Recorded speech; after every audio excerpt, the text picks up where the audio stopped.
こんにちは。お元気ですか？今日は3月12日の水曜日ですね。ここ最近急に暖かくなってきて、いよいよ春になってきましたね。やっと寒い冬ともおさらばっていう感じですね。さて、今回はですね、毎月恒例の1ヶ月の生活費の紹介をしていきたいと思います。先月2月の生活費の紹介となります。で、いつものように固定費、変動費、社会保険料の順番で説明していきたいと思います。そして最後に1ヶ月の生活費を何にどれくらい使ってるのかっていうのを円グラフでパーセンテージで出してますので、よろしければ、そちらも参考に見てみてください。では2月の生活費いってみますね。まずは家賃42,284円。これは毎月変わらずの出費ですけれども、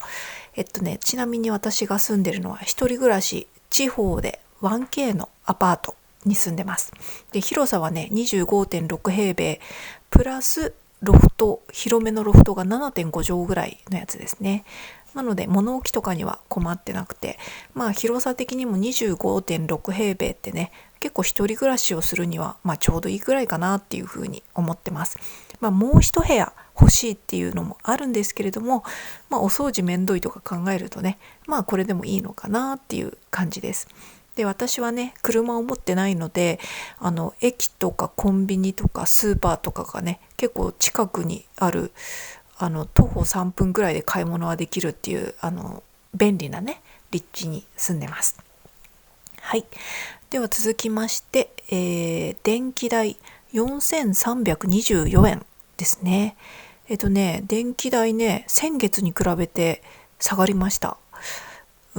先月がね、ちなみに5986円ってほぼ6000円だったんですよ。だから4324円になって、先月より1662円下がった計算になりますね。やっぱりね、電気代はその支払い付きのその前月の使用分っていうことになると思うんですけれども、つまり2月使用分が1月で、2月の電気代支払いが1月分で、先月が12月分か。だから12月の使用よりも1月の使用の方が下がったっていう感じなのかな。なんでかはちょっとよくわかんないです。エアコンも同じぐらいつけてたと思うし、寒さも同じぐらいだったとは思うんですけども、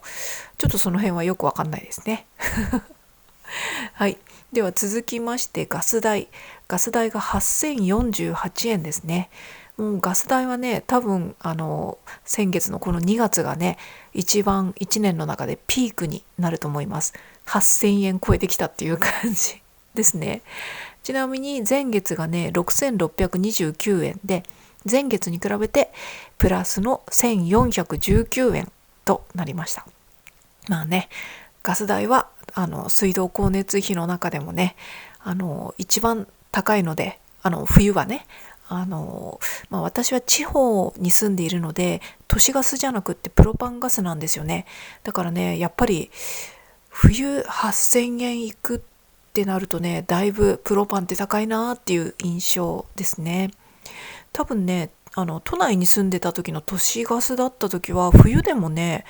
この半分くらいだったような気がするんですよね。4000円とか行っても5000円とかね、そんないかなかったかな。とにかくプロパンガスは高いなっていう印象です。もちろんね、同じプロパンでも地域によって違うし、プロパン会社の会社にもよっても違うし、あと住んでる賃貸の契約とそのプロパンガスとのその契約とかね、そういう関わり合いでちょっとね上乗せされてる分とかもあったりする可能性もあるので、一概にねこの地域が高いとか安いとかは言えないと思うんですけれども、ただね一律料金でしかもプロパンより安いっていうね、都市ガスに比べるとやっぱり地方に住んでプロパンガスってなるとね、どうしてもガス代は上がってきちゃうのかなっていうふうに感じてます。はい。では続きまして水道料金、3300円になります。これは支払い自体はね2ヶ月に一遍になるので、2ヶ月使用が12月1月使用分っていう形で6600円だったんですね。なので一応1ヶ月換算としてその半分の3300円っていうのをね、この1ヶ月分としてここに載せました。だいたいね水道料金は年間通して、3000ちょっとぐらいだったんですけど、近年ねなんとなくね水道料金年間通して平均300-400円ぐらい平均値が上がってきたっていう感じがあります。ちょっとその基礎料金が変わったのか何なのかわかんないんですけども、使用してる量はね感覚的には自分で多くなった感じはないので、ちょっとその辺はねよくわかんないですでは携帯続きまして、携帯電話ですね。楽天モバイルを使ってまして、今回は1290円ですね。いつも最低料金の1081円なんですよ。私楽天モバイルの多分一番安いプランなのかな。3ギガまでだったら1081円っていう料金プランで、いつも家にいる時 Wi-Fi につないでるので、この金額って最低料金の1081円基本的には超えないんですよね。なので別に外に出て外でネット使った記憶もないんで、なんかどうしたんだろう、なんかのあれでもしかしたら Wi-Fi に一瞬つながってなかったのか、それともこの料金プランが知らない間に上がったのかちょっとよくわかんないですけど、今回は1290円っていう形になってますね。いつも1081円とかなのに、なんでこう210円くらい上がってるのかはちょっとよくわかんないっていう感じです。はい。で次は Wi-Fi ですね。Wi-Fi はソフトバンクエアを使ってまして、最初の2年間が3679円で、3年目に入るとこの5368円に上がるっていうプランでね、もうこのプランに上がっちゃってから3ヶ月目っていう感じなんですけどねそのね Wi-Fi の会社どっか乗り換えようかなって思ってるんですけど、なんかめんどくさくて調べてないっていう感じです。なんか以前ねコメントでね、楽天の Wi-Fi 使ってますっていう方のコメントがあって、なんとなく私も楽天にしようかななんてちらっと思ったりはしてるんですよね。私携帯電話も楽天だし、なんならクレジットカードとかね結構いろんなものを楽天にしてるっていうのもあるので、なんとなくこう楽天に統一してもいいような気もしてそうそう、ちょっと深い意味はないんですけど、ちょっと考えるのめんどくさくってね、そんな感じでございます。はい。で以上が固定費でした。固定費の合計は64,614円。固定費の高い安いはいつも水道光熱費のね値段に左右されるっていう感じなんで、単純にこうガス代とかが上がる冬とかの方がねちょっと高くなりがちなのかなっていうふうに思いましたね。はい。では続きまして変動費ですね。変動費のまず食材費、16,603円ですね。これは食費というよりもね食材費っていうことで自炊をする上で買う食材の食材費です。なので外食したりとかお菓子代とかねそういうのは入ってない感じですね。本当にお料理をする時のためのお肉、お魚、野菜とかの食材費になりますね。だいたいねいつも2万円以内かなっていう感じなんですけど、今回はねなんかちょっと安くなってるのは単純にね買い置き商品というかねストック食材をねたまたま今月買わなかったっていう感じですね。だからお味噌とかココアとかオートミールとか、お醤油とかそういう調味料とかね、そういう1回買うとちょっと2ヶ月とかね3ヶ月使うようなストック食材を今回はたまたま買わなかったっていうのと、単純にね2月がいつもより3日ぐらい少ないっていうねそういうのもあったのかもしれないですね。ちなみに先月はね、この食材費が2万飛び121円だったので、先月よりもね、3518円安かったっていう感じになりますね。これはやっぱ日にちが少なかったっていうのもあんのかな。ちょっとよくわかんないけど、今月はちょっと少なめでした。はい。続いてお菓子代。お菓子代はね、3479円っていう感じでね、結構食っちゃってたなーっていう感じではあります。ちなみに先月もね、同じぐらい3429円だったんでね、先月と同じぐらいお菓子代使っちゃってるなっていう感じですね。ちょっとね、ここ冬ぐらいからかな、ちょっとずつお菓子の量が多くなってきちゃったんですよね。お金っていうよりね、ちょっと健康上あんまりお菓子食べ過ぎるのは良くないなっていうのもあってね、そんなにね、すごく禁止にするっていうつもりはないんですけども、目安としてね、3000円以内ぐらいに1ヶ月ね、抑えられると、食べ過ぎなくていいんじゃないかななんて思ったりとかしますので、来月はね、2000いくらとかね、3000以内に収まるといいなっていうふうにちょっと考えたりとかしてみます。もしくはね、お菓子じゃなくて、例えばさつまいもとかバナナとか、それを使った、手作りのなんかね、そういう健康的なもので済ませられるとかね、そういうのになったら、いいんじゃないかなっていうふうに思いますね。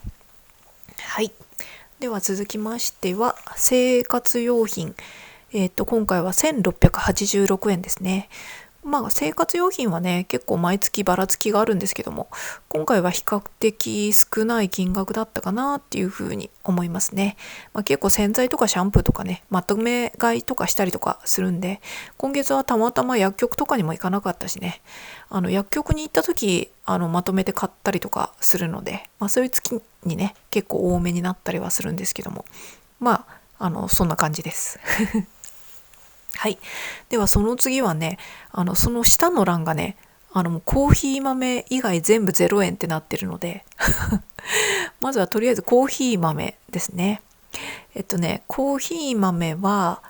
だいたい私2ヶ月か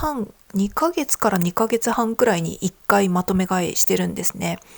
400g ほど買ってます。いつもね、4種類、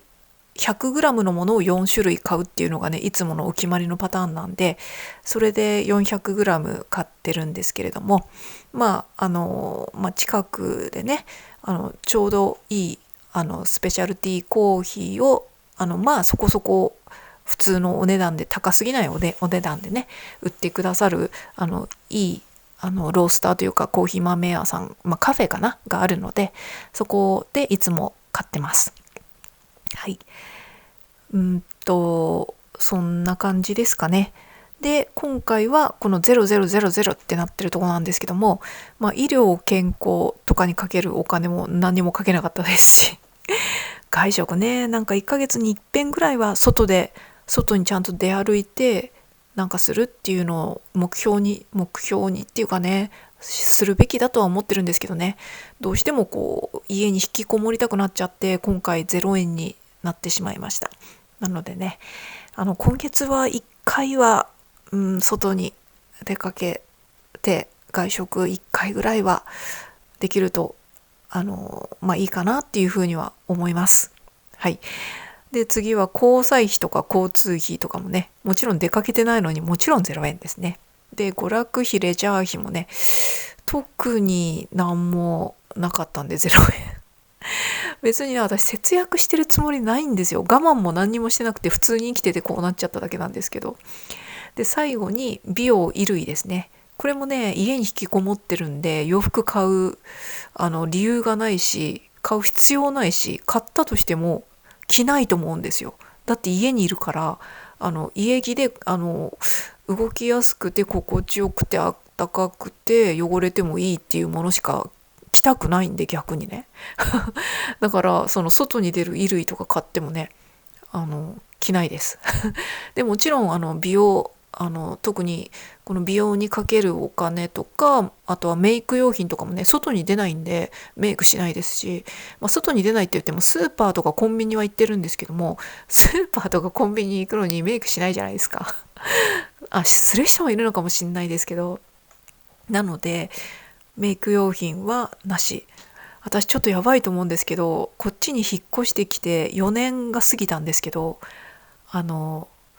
一回もメイク用品を買ってないです。なのでお化粧とかメイクアップ的なものをね、全然してなくて、私は女性として大丈夫なのかなっていうのはちょっとありますね。でその間に4年経ったということはね、4年見た目もちょっとお姉様になったということになりますので、私このままこう朽ちていってしまうのかな、見た目的にどんどんそういう感じになっちゃうのかなっていうのはなんだろう、それがなんていうのかな、それが悲しいっていうわけじゃないんですけど、その年代のね、そういうこの見た目をこう少しこう気にするというか、そういうのを楽しむっていうのをね、しなくていいのかなっていうあれはありますね。なんていうか、やっぱその年代に合ったこの色合いとか着こなしとかって徐々に変わってくるわけなんですけども、そういうのも楽しみの一つではあるじゃないですか。こういうファッションが前よりはなんとなくしっくりくるなとか、前よりもこういう化粧とかの方があのなんていうかこうしっくりくるなっていうか、いい感じだなっていうかね、なんかそういうのってあるじゃないですか。しかもそういうのってスキルとかね、毎日のそういうのもあると思うんで、私今ちょっと化粧できないかもしれないです。ただね、最低限ちょっとしたとこに出かけるときはファンデーションと眉毛とチークぐらいはしてますね。ただ顔の容姿というか、なんていうの、形を変えるようなメイクアップはしないですね。つまりアイラインとかマスカラとか、あとはちょっとこう光の加減を入れるとか、この立体感出すとか、そういうのはしてないですね。ただね、私もともとそんなに化粧をバッチリするタイプではなかったので、身だしなみ程度と、あとはこの血色とかね、不健康そうに見えないとか、体調が悪い時とかね、そういうのとか、ほんとね、いつも会社に行く時思ってたのは、このメイクアップもいわゆる男の人がね、ネクタイを締めるような感覚っていう、そういうなんか感覚でやってました。もちろんね、その日の服に合ったようなメイクとかできたらいいなとは思うんですけど、そこまで情熱を注ぐポイントではなかったので、なんかね、意外と洋服はね、なんとなくちょっとたまにね、オフィスの場合はずっと座ってるんで、結局はあのなんて言うんだろう、着心地とかね、そういうのを最終的には優先されてきちゃいましたけど、そうそうそう。でもね、もともとその服とかはね、嫌いじゃなかったんですよね。そうそう。そうなんですよね。そんな感じでね、そういう楽しみが今全然こう楽しめてないっていうのは、そのまま年齢を重ねていっちゃっていいのかなっていうのはちょっと思います。ただね、元気になったらそういうのも楽しみたいなって思いますけど、私も今元気100%まで戻っておりませんので、で、なんといってもね、今は貯金切り崩し生活。そこからね、本当にベイビーステップの半ステップぐらいですかね。ちょっとだけお金を稼ぐようになったっていう。そう。ただ、それもまだ安定してないし、全然こう、まだ全然普通に生活できるレベルではないので、そうね、ちょっと、なんだろう、こう、メンタル的に元気になってきたのを、このまたぶり戻しちゃうような、なんていうんだろう、こう頑張りすぎてまた変になっちゃったら元の木阿弥になっちゃうし、とはいえちょっと今頑張りたい気持ちもあるし、もっとあれこれやるべきだ、こうするべきだ、もっといろいろこう画策してみるべきだ、チャレンジしてみるべきだみたいなのあるんですけど、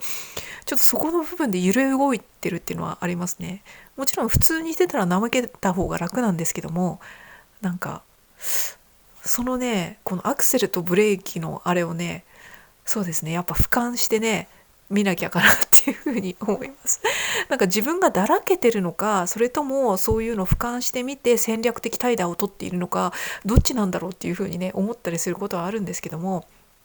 まあまあまあちょっとね体の体調とかそういうのもあるので、最近はねちょっとこうゆるーく生きてたりはします。その分ちょっと収入も下がっちゃったりとかはしてるんですけども、まあまあいいんじゃないのっていう感じでね、また頑張る時、今も頑張ってないわけじゃないんですけども、戦略的怠惰を入れながらちょっとゆるくやってるところでございます。はい。そんな感じで、今回の変動費はね、24,868円っていう感じで、今回の変動費かなり少ない方だったかなっていうふうに思いますね。このやっぱ0000っていう風になってる部分がね、引きこもりを徹底したっていう部分もありましたし、そうそうそう、たまたまストック食材を買わなかったので食材費が少なかったりとか、でもお菓子は多いんだけどねそうそう、そんな感じで今回はちょっと少なめだったなっていう感じです。はい。では続きまして社会保険料ですね。国民年金はね、私は今全額免除の申請をしておりますので0円でございます。もうね全額免除もね2年と4ヶ月くらいかな、2年4ヶ月くらいもう免除がね続けちゃってますけども、そろそろこう払っていきたいなっていうふうにちょっとずつ思ってます。まだね心もとない状態ではあるんですけども、一応毎月ちょっとだけ収入を得ている状態になっているので、でもまたちょっとそれも全然こう普通に生活していくには心もとない金額なので、全然こうそれが払えるレベルになってないんですけどね、国民年金がね。ただそうなんだよね。でも早く払えるように戻りたいから、こうちょっと無理して頑張りたい気持ちもあるけどみたいな、そんな感じでございます。そのうちね、理想としてはこの免除期間の分をまとめて払えるくらい収入が落ち着くのが理想なんですけども、まあね、ちょっと先のことはよくわかんないんでね、とりあえず今日暮らせればいいかみたいなね感じ、江戸っ子的な感じでいいかなみたいなね、江戸っ子のね、江戸っ子ほどじゃないですけど、酔い越しの金は持たないっていうか、それとはちょっと違うか、そんな粋な感じではないですね。江戸っ子もねそういう粋な感じとプラス、江戸はね火事が多くてね、なんかこう一瞬でこう失ってしまうっていうね、そういうこう部分もあるので、火事が多いっていうのもあって、こう酔い越しの金はみたいな生き方がねちょっと根付いたってほどでもないのかな、そういう考えが生まれたりとか、なんだったらそれが粋っていう風にねなったりとかね、そんな風潮が生まれたのかなっていう風には思うんですけども、私もねちょっと先のことは分かんないんで、って感じで、とりあえず今生きてりゃいいかなっていう風に、思ってますそんな感じで国民年金は全額免除中で、国民健康保険ですね、健保ですね、これは2100円、今回は第9期ぐらいかなになります。これはね前年度の私の収入がねめったくそ少なかったんで、なので毎回こんなに少ない金額になってますっていうことですね、健保がね。ということで以上社会保険料でございました。でこれで生活費全部言ったかな。固定費、変動費、社会保険料で、今月はね特別出費みたいのはなかったので、これで全部になります。はい。ではそれでは生活費、2月の生活費の合計ですね。総合計は91,582円になりました。ということで、だいたいいつも10万前後なので、いつも通りっていう感じです。いつも通りじゃなかった月なんてほとんどないんですけど、そうそう。いつもね、普通に生きてるだけで、見ての通り、特別の娯楽とかね、全然そんなことをしてなくて、最低限生きてるだけでこれくらいかかるっていう良い例かなっていうふうに思います。家賃によってね全然違ってくるとは思うんですけども、まあ私は家賃はね、42,284円っていうふうにね、まあ地方で 1K でこれくらいっていう感じですので、皆さんもね、私みたいにね、ちょっと人生をお休みしたいな、1年間お休みしたらいくらかかるのかななんて思ってる方は、私の毎月の生活費をね、参考にしていただけたらというふうに思います。それでね、私は人生をね、まるまる14ヶ月は本当に一切働かなくて寝て過ごして、それからちょっとずつ短期の派遣をやったりとか、短期っていうか単発かなの派遣をやったり、ちょこっとだけアルバイトやったりとか、そういう風にね、それでも全然生活費稼げるほど全然稼いでなくてお小遣いぐらいなんですけども、そういうのから徐々に始めて、でまた体調悪くなったらまた休んでみたいな繰り返してましたけども、で貯金はどんどん減ってきますけども最初の14ヶ月でね、私いくら減ったんだろう。1年間でね、12ヶ月でね、280何万だったかな。ちょっと忘れちゃったんですけど。だからね、最初の14ヶ月全く働かなくて、300何十万かな。ちょっと忘れちゃったんですけど、まあ1年間300万くらいあれば、やっていけるってことですね。あ、そうだ。その300万かかったのは、ごめんなさい。いくらだったっけな、これは、健康保険料がね、前年度まで普通に会社員で働いてたじゃないですか。だからね、健康保険がばっか高くて、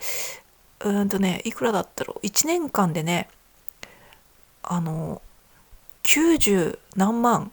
100万弱ぐらいかかってたんですよ、健保が。だからね、私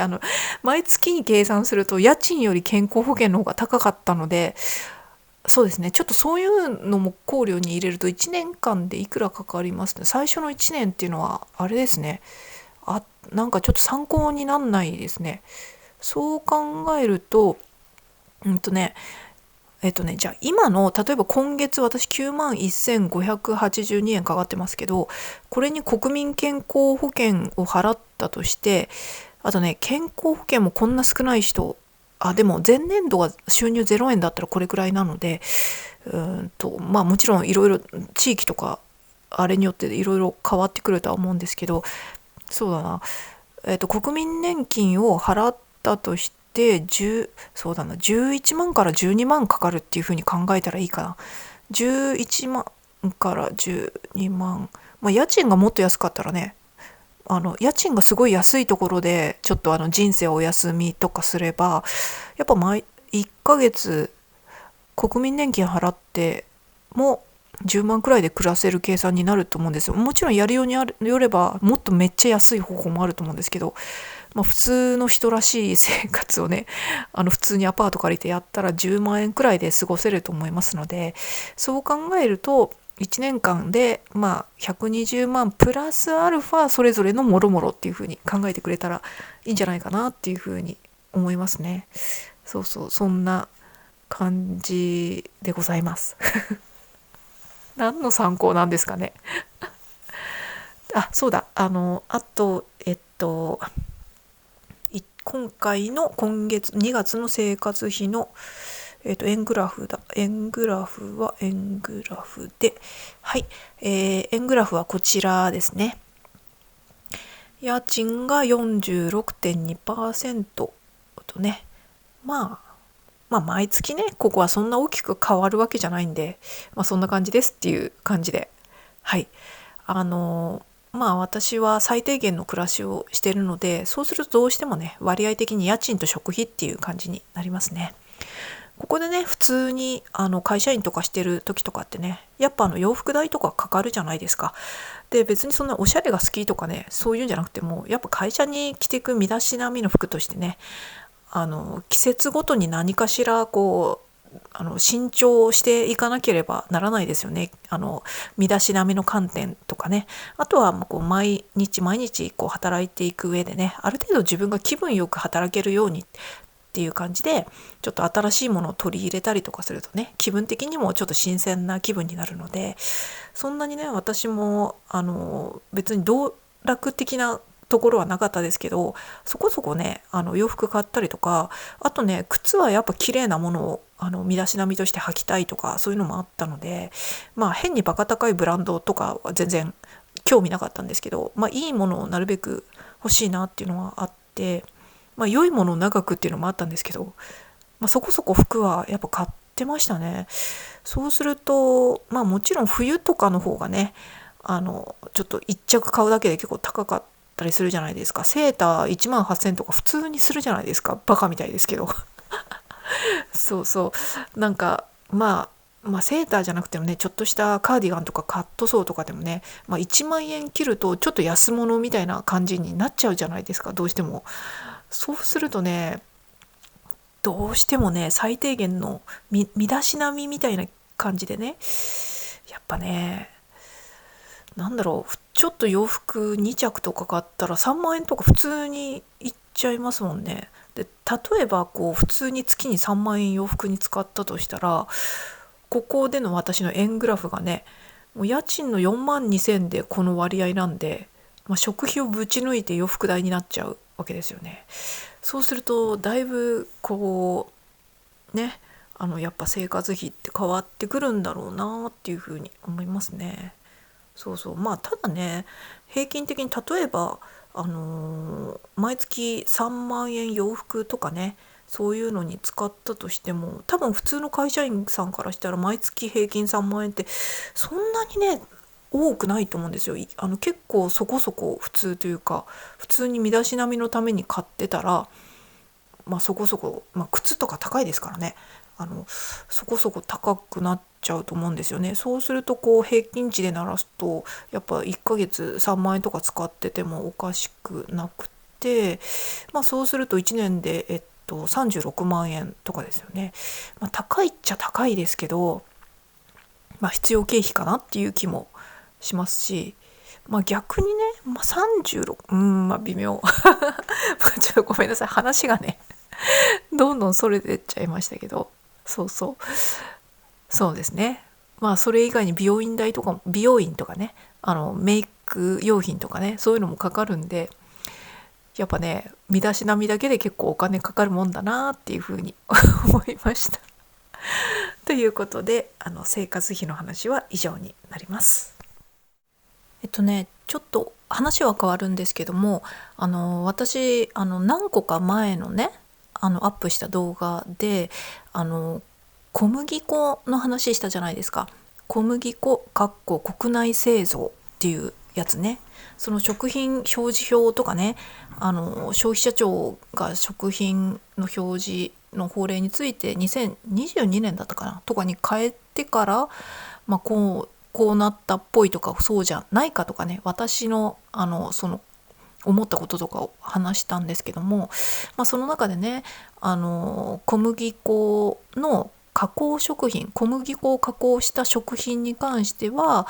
この表示がね小麦粉国内生産国内生産じゃない国内製造っていう風に書けば外国産のものとかでも原産国とかねアメリカ産とかそういうのを記載しなくてもいい、国内製造って書けばいいっていう風にね変わったっていう話をしたと思うんですね。でなので国内製造しているものであればこの輸入してきたアメリカ産の小麦であろうが、で逆にね日本国内で製造した小麦であっても国内製造っていうふうに書いてある場合があって、だからそこの表示を見るだけではこう買う側のね消費者である私たちからするとね、これが国産小麦なのか輸入の小麦なのかっていうのが全くわからないっていう感じになっちゃって、めっちゃ困ってるし、ちょっとそこにブチ切れそうっていう話をしたと思うんですよ。で一応ねその時にねちょっともしかして誤解というかになるような言い方にしちゃったらあれかなと思ってもう一回言うんですけど、その中でね国産の食パン食べたいなっていう時私が買う時はねパスコの国産小麦のパンってあるじゃないですか。パスコの、長熟の国産小麦、あれはねもうパッケージにも分かりやすく書いてあって国産小麦裏側の食品成分表示のところにも国産って書いてあったと思うんですね。だからそれはすごく分かりやすくて、国産の買うんだったらパスコのこれだったら国産だなっていうふうにすぐ買えるんですけども、もう一つセブンイレブンで売ってる金の食パン、これはね、私ずっと前からこれ国産だと思ってたんだけど、最近裏側を見たら小麦粉国内製造って書いてあって、あれなんか表示がこうなってるなっていうふうに思ったっていう話をしたんですね。でそれで表示だけを見る限りでは国産なのか輸入の小麦なのかどっちかがわからないっていう話をしたんですよ。で結構これは金の食パン以外にもある話なんですけども、私の言い方がね、このセブンイレブンの金の食パンがこれは国産ではないですよっていう風にねアナウンスしてるようなね、こう言い方というか捉え方をさせてしまったら申し訳ないなっていう風に思っちゃったんですよね。セブンイレブンにも他の方にもね。でこれは答えを言うとこのパッケージを見る限りは分かりませんっていうのがこう正解だと思うんですね。で金の食パンってね、パッケージを見ると北海道産小麦の小麦粉と発酵バター使用って書いてあるんですよ。だからそこだけ見ると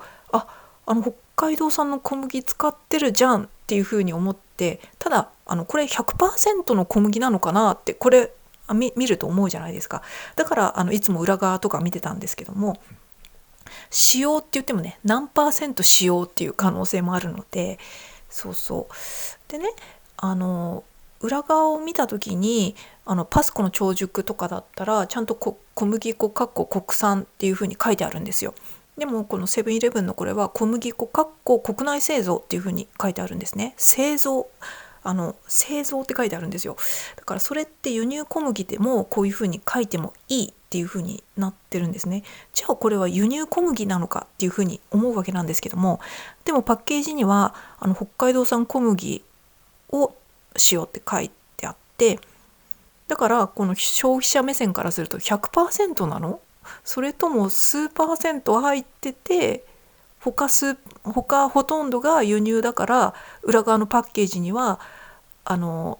国産っていう風に書けないで国内製造って書いてるのっていう風に疑問が生まれちゃうんですけども、これは本当に予想するしかなくって、それでなんで国産を使ってるのにわざわざ国産っていう風に大々的にきっぱり書きたいのにって私は思うんですけど、書けないのかっていうとこの前の動画でも言った消費者庁での食品表示が新しくなった際にかな、多分その際にだと思うんですけど、ごめんなさい、うろ覚えでそういうふうにね国産っていうふうに表示をした場合、それがほんのちょっとでも国産じゃないものが混じっていた場合、罰金が発生するっていうような法令ができたんですね。ということは例えばですよ、このセブンイレブンがこれは国産小麦を 100% 使って作ってるっていう風な商品だったとしても、何らかでほんのちょっとだけ輸入小麦が紛れ込んでしまう場合ってあるじゃないですか。紛れ込んでしまう場合っていうか、つまり同じ工場内で同じ例えば違うラインとかで輸入小麦のパン作ってたりとか、セブンイレブンだっていろんなパン作ってるわけですから、輸入小麦で作ってるパンももちろん作ってるわけで、だから例えばこの工場内のラインとかもしくは部屋わかんないけど、そういうのが違っても同じ工場内でこの輸入小麦を使ったパンを使ってた場合は、例えばほんのちょっとだけ何らかのあれで紛れてしまう可能性って絶対ないようにしてても絶対ありませんって言い切れないっていうのはあると思うんですね。工場自体が国産小麦のやつしか作ってませんくらいに言ってないか、もしくは明確に説明できる何か検査みたいなのが入って突っ込まれた時に明確に説明できるなんかそういうのが状態にしてない限りって思ってたんですね。で最近ねセブンイレブンでもう一回ねこう金の食パンのパッケージを見てみたらなんですけれどもねそしたらねちょっとやっぱそうなんじゃないかなって思ったのがうーんとねえーっとねちょっと私も写真を載っけとくんですけども北海道産小麦の小麦粉と発酵バター使用って書いてあるところに小麦粉って書いてあるところに米印ついてるじゃないですか。でその米印のこの下の方に米印すんごいちっちゃく手粉は除くって書いてあるんですよ。手粉って何って思ったんですけど、それって多分私が前回そういうことなんじゃないかなっていうふうに予想したのがマジでそういうことなんじゃないっていうふうにさらに思ったんですよね。前回はねこれ気づかなかったんですよ私。この手粉は除くって書いてあるの。つまりこれってまさに一応北海道産小麦 100% で作ってるつもりなんだけど何らかで手粉ってちょっとよくわかんないんですけど手についてるほんの小麦粉の粒子一粒でも混じってる可能性はなきにしもあらずですっていうリスクヘッジのためになんかこういう表示をせざるを得なかったんじゃないかっていうふうにちょっと私のこれ完全なる私の妄想なんですよ。どっかでエビデンスの何かを見つけてきたとかじゃないしだけどなんかわざわざこんな変な書き方してるってことはそうなのかなっていうふうに思ったんですよね。だから本当は北海道産小麦 100% で作ってるんだけどもなんかのこの小麦粉の粒一粒でも入ってしまう可能性は 100% とは否めないっていうところで国産 100% って書けない国産ですっていうふうに書けないほんのちょっとでも国産じゃないものが混じったら罰金っていう制度があるせいで裏側の表示が小麦粉国内製造っていうふうにするしかなかったのかなっていうふうにちょっとこれ本当に 100% 私の妄想なんですけど思ったっていうそういう話なんですね。で私もねこの金の食パンってもう結構発売してからだいぶ前もう10年くらい経ってんのかな。で多分昔なんで私が金の食パンって国産だったと思うんですけどってずっと前なんか最初話した時に言ったかっていうと多分すっごい昔に発売した直後ぐらいにああそうなんだってパッケージ見てそれ以降特に気にせずにこう過ごしてたと思うんですね。そうで最近パッケージが変わってからのやつとかも特にそんなにね食パン自体食べなくなってたんで私小麦粉を控えるようになっちゃったからそれであんまチェックすることがなかったんですよね。だからもしかしたら昔は国産っていう風に裏のところにも書いてあったんじゃないかなっていう風に思うんですけどちょっとねごめんなさいもうこれは私のうろ覚えと想像上なんですけどなのでなんだろうパッケージとかねあとホームページとかをね見る限りではちょっとその真実はわからないんですけどもただ私が前回の動画でその金の食パンはなんていうか国産小麦ではありませんみたいなニュアンスで捉えられてしまった方がいたらちょっと私の話し方がめっちゃ悪かったなと思ってなんかセブンイレブンがもしね頑張ってそういう国産のやつでやる製品を増やそうとしてるのになんか悪かったなと思って食パンに限らずね前もちょっと言いましたけれども他の麺類とかもねなるべく国産の小麦粉を使うような働きかけを何年か前からセブンイレブンはしてるっていう記事も読んだことがあるのでなんかそんなね多分そういうことするとねいろいろ変な圧力とかかかってセブンイレブンもねいろいろなんかあったりするんじゃないかなと思うんですけどなんかそういう時にねさらに誤解を招くようなあれをして申し訳なかったなっていうふうに思いました。なのでね、ちょっとね、真実はね、この消費者からするとね、パッケージとか成分表示見る限りははっきりは分かんないんですけど、なんとなくこの雰囲気からすると、セブンイレブンは多分国産を金の食パンのこれはねで作ってんじゃないかなって。もちろん北海道産小麦使用って書いてあるんで、何パーセント使用してるのかが分かんないっていうだけなんですけど、なんとなく私はね感覚的に、ほぼ100%国産小麦なんじゃないかなって。わざわざ手粉は除く、その手粉っていうのをどんな種類の粉のことを指してるのか分かんないですけど、逆に言うとね、この書き方だとこの文言をそのままこう額面的に捉えれば、北海道産小麦使用手粉は除くっていうことは、基本的にはそれを使用して手粉分くらいしか他のものが混じっていることはありませんっていうふうにも読み取れるので、その額面的にこの文章をね国語的に読み取ればっていう話なんですけど、だからそういう意味ではセブンイレブンとしては 100% 北海道産小麦で作ってるような内容の食パンなのではないかなっていうふうに思ったりとかしますね。金額的にも300円ほどなので、この大手メーカーで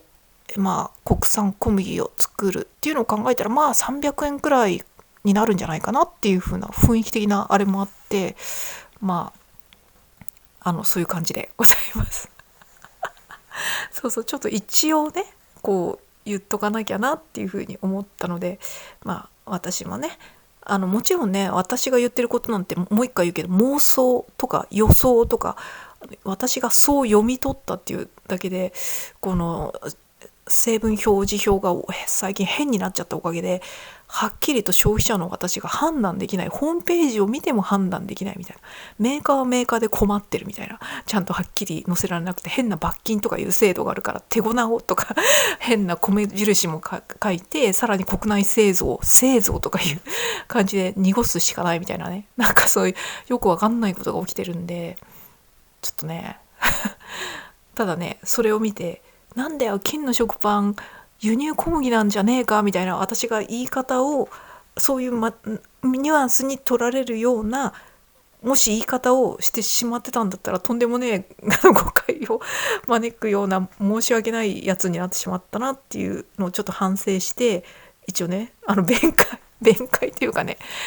そうそう、だからね本当にねこういうのが多いですよね。もういろいろパンに限らず小麦粉製品なので、カップラーメンとかパスタとかもそうなんですけど、そうそう、そんな感じでございました。ということで、それではまた。